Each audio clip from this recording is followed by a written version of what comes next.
I've actually seen videos of developers having Chat GPT create code. Took this selfie of me pointing down the mountain at the snow, and it put a big grizzly bear in the background, laying on his back in the snow, paws up like a dog. What does that look like for my team of copywriters and video editors and graphic designers? Are they out of a job? Hey, what's up, everyone? Welcome to another episode of Clarity with Sims Media. On today's episode, we're going to be going over everything that we believe you need to know as an entrepreneur as it relates to your branding and marketing.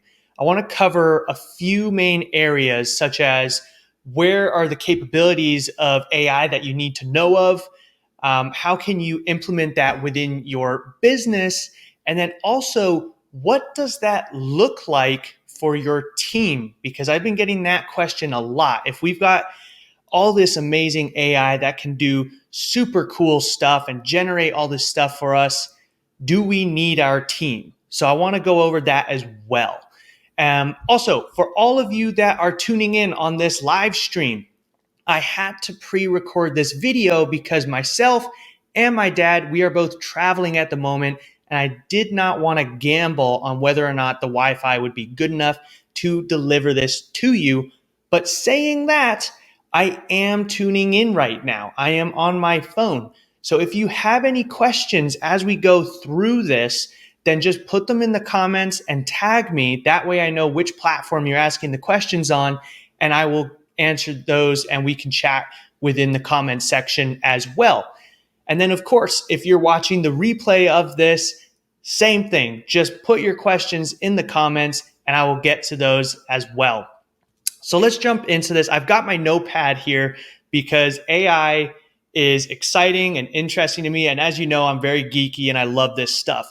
So I want to make sure I stay as much on track as I can for you. So let's jump in with the first thing. What kind of tools and capabilities are there within AI?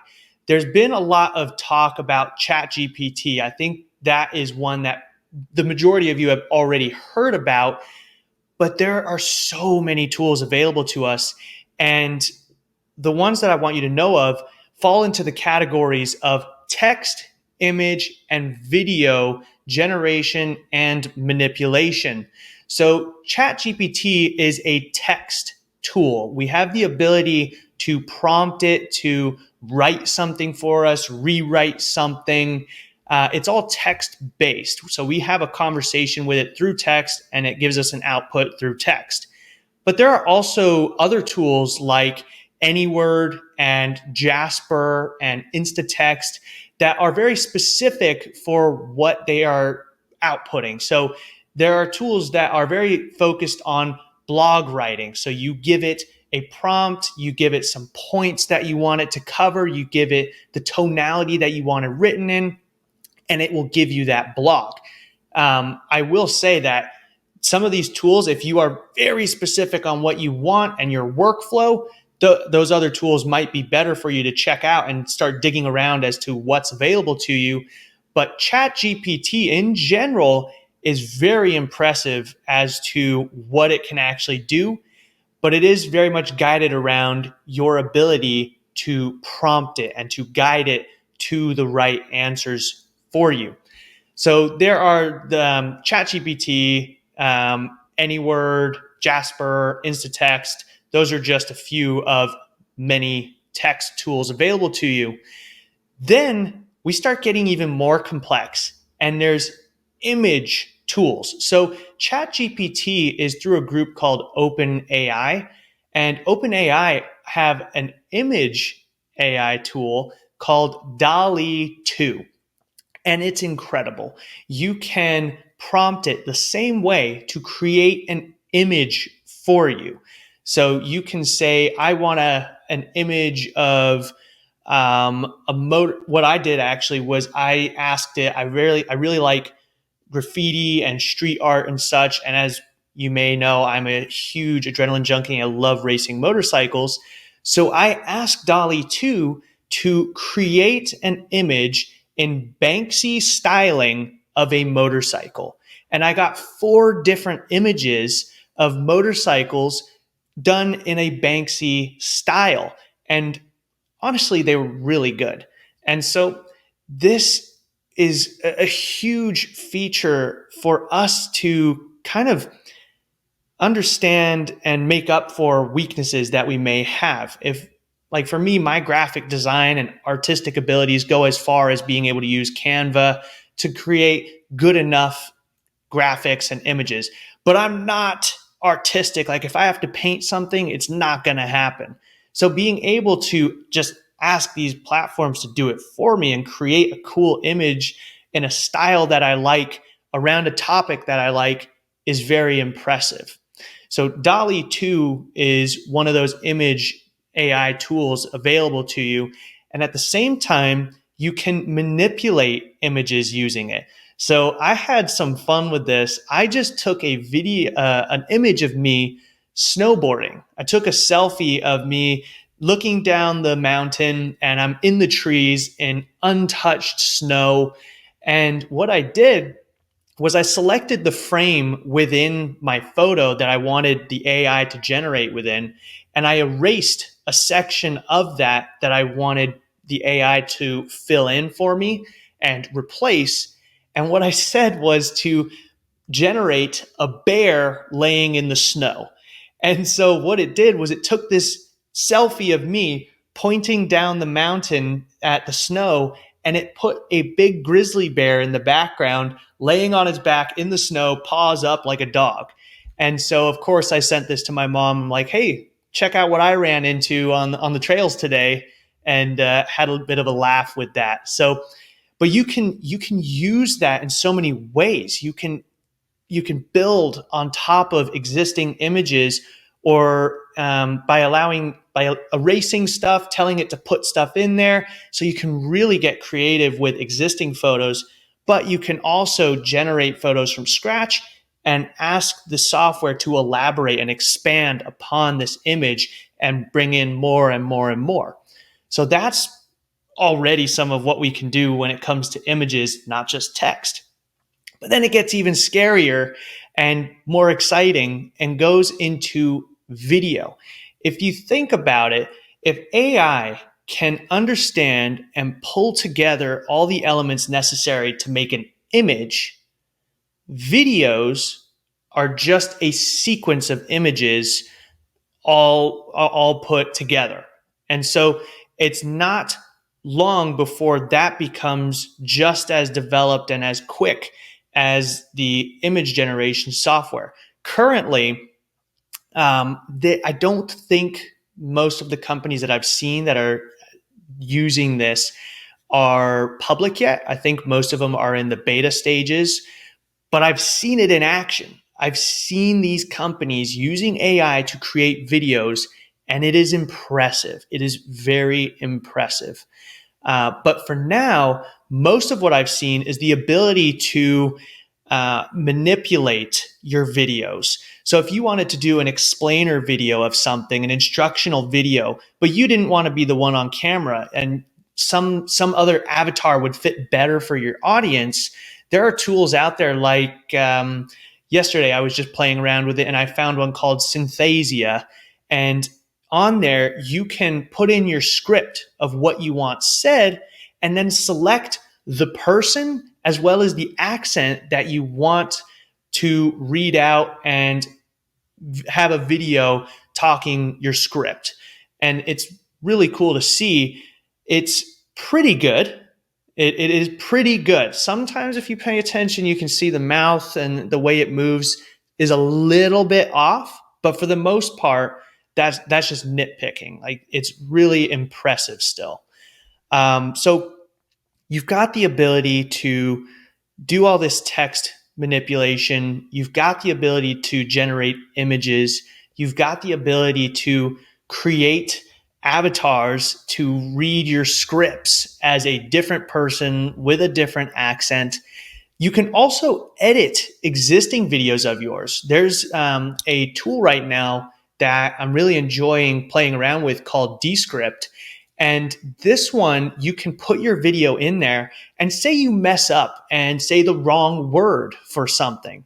You can go into the transcript, change that word, and it'll make that change. So when you rewatch the video, it actually sounds like you've said the correct word.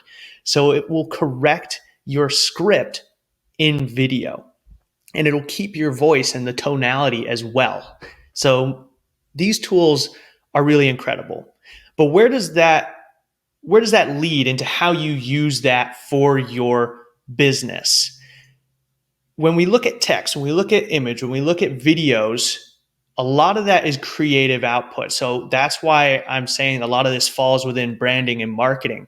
If you get writer's block, it's very hard for you to start from scratch and write something, but you're very good at revising and tweaking it.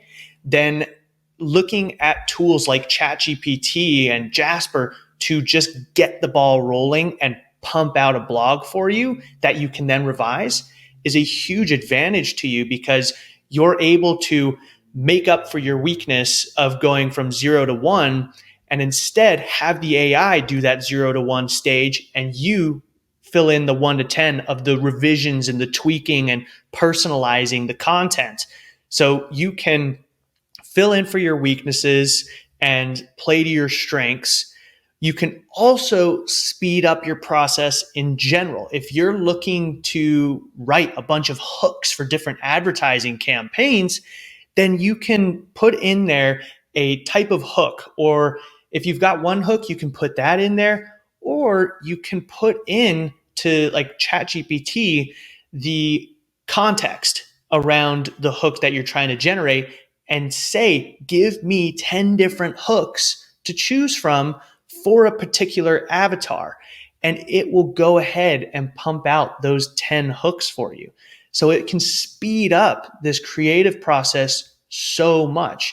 So not only can you work on your weaknesses, like overcome them, really just kind of skip them and get straight to your strengths, but you can speed up your process in general. Now, there's some other really impressive, scary stuff that you can do with this AI. ChatGPT does not just create blogs for you. I've actually seen videos of developers having ChatGPT create code and put out code for them that actually works, or put in code and ask ChatGPT to look for where there's the possible error. And it can do that at least pretty damn well. So that's a scary one. But then there's also the ability to translate. So if you've got an article and you want to write it in Spanish, then you can put it in ChatGPT and ask it to translate your article into Spanish. And now you've got a Spanish article that you can put out there and target specifically for the Spanish-speaking market. So that already broadens your available markets that you can target. So it's incredible that you can write content and have it generated. If you're bad at just the very beginning of writer's block from 0 to 1, and instead you can just go ahead and revise things, but then you can do things like translating that content into another language, and even going as technical as writing code for websites or apps or whatever. Now, there's a lot, and we did talk about the video editing as well, being able to use tools like Descript to edit videos that you've done, but maybe you don't want to do a retake, because we know that takes a long time, especially if you're doing long form content. Doing a retake, especially if you want like a one shot thing, that can take a lot of your time. And so if you can just basically take that out of the equation, you never have to reshoot something, but just go into this content and have AI fix the video and make it sound like you said the right stuff, then that's going to save us a ton of time. It's also going to take a lot of stress out of making content and trying to make it perfect. And as you know, we're not very good at making things perfect. We just get it out there. But it's a very impressive way to help speed up the overall process and fix things in general. We all know that it's super frustrating if you've made a piece of content and then you check on it a little while later and notice an error and you have to redo it. Sometimes you're just not right in that zone to do that piece of content again. So it's so much easier if you can use these tools to actually have AI fix it for you. Now, here's an interesting thing when it comes to AI that I keep getting asked is if we have these tools that can write articles for us, write code, make images, fix up videos, do I need my team? What does that look like for my team of copywriters and video editors and graphic designers? Are they out of a job? Can I fire them, basically? Not at this moment in time. I think these tools are fantastic, but they are not perfect yet. And when it gets to that point, that is a very different conversation. And again, I'm not going to go off of topic because, like I said, that's a different conversation, but very interesting one. At this moment in time, the capabilities are immense, but they're not perfect. And so we still need people to overview and check for quality. So we want to look for quality and accuracy within what AI is giving us. But what it's going to do is speed up the process. So if you've got a copywriter who's at this competency level and you help them understand how to use Chat GPT and all these copywriting tools available to them, it might take their competency from here to here and raise the bar because they've got the ability to do things faster and get more inspiration for how they could write things. If they've come up with a blog and they want to say, hey, rewrite this at a fourth grade reading level or rewrite this at a very technical academic level, then these tools can do that. And then they've got some ideas to see how it's being tweaked. And then they can go back in and make those tweaks as well. So it's going to help speed up the process for experts already.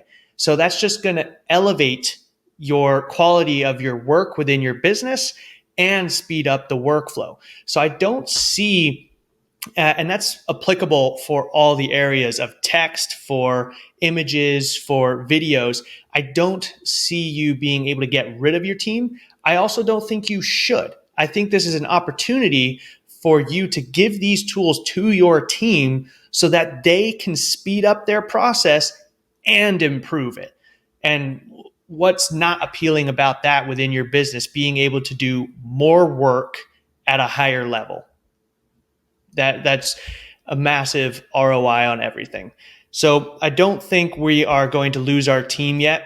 I don't know how far off that is, but honestly, I think that for the most part, people are still going to be very important to it because we need to guide the tools, prompt them with the right things to get the outputs that we truly desire.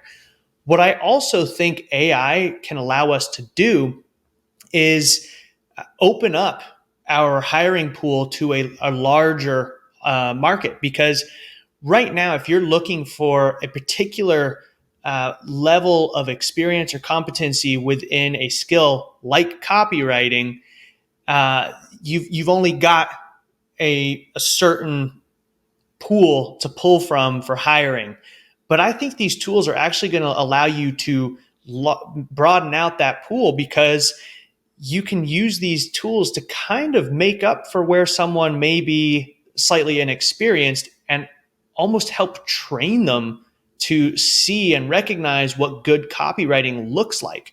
So you could possibly have someone who's a little bit less experienced in copywriting, but because they know how to prompt the use of Chat GPT and these other copywriting tools well, then they're going to be able to actually come up with some really good content because they have basic understanding of good copy, but they're also experienced on how to use these tools to make it even better. So I think you'll actually be able to open up the pool in which you can hire from and make it easier on yourself to find the talent to create and produce within your company.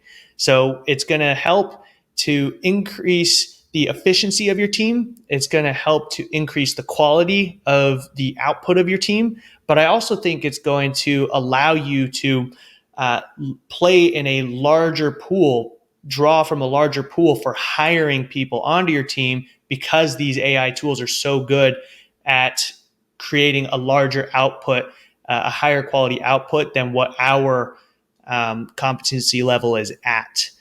But all of this stuff, like we've just talked about, we've got the ability of using AI to improve our copywriting, to improve our graphic design, to improve our video editing and video process of being able to remove retakes, because we can actually manipulate it with AI if we said something incorrectly.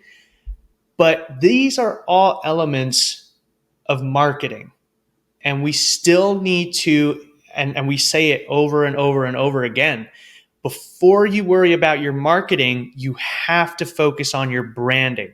Because if your messaging is not crystal clear and you jump straight into these tools to amplify your marketing and push hard in your marketing, you're still marketing a confused message. So these tools are going to be very helpful for you and spark ideas and help you create content easier and faster. But that doesn't matter if it's not honed in on your message and it's not truly connecting with the audience that you're trying to reach and impact. So before you get too excited and jump into these tools, which I know is very difficult, I love jumping into them and playing with them as well. Hence why I put a grizzly bear in the background of my snowboarding photo. But we still need to focus on the branding. So know that these tools exist, but also know that you have to establish the foundation of your branding before you look at amplifying it through the marketing. So I hope this has been helpful for you. This is a topic that I could jabber on a whole lot longer. So if you have any questions, then just put them in the chat below and I will get around to those. If you want to go into more detail, if it's something more elaborate of a question, then we can even look at creating another episode to go over this stuff. But for now, I hope this was helpful on you understanding as an entrepreneur what kind of tools are out there, how you can pull them into your business, and how you can actually help your team's performance go even higher by using these tools. It's not going to replace them. It's actually going to speed up your workflows and increase the quality of the output within your team. So till next week, take care.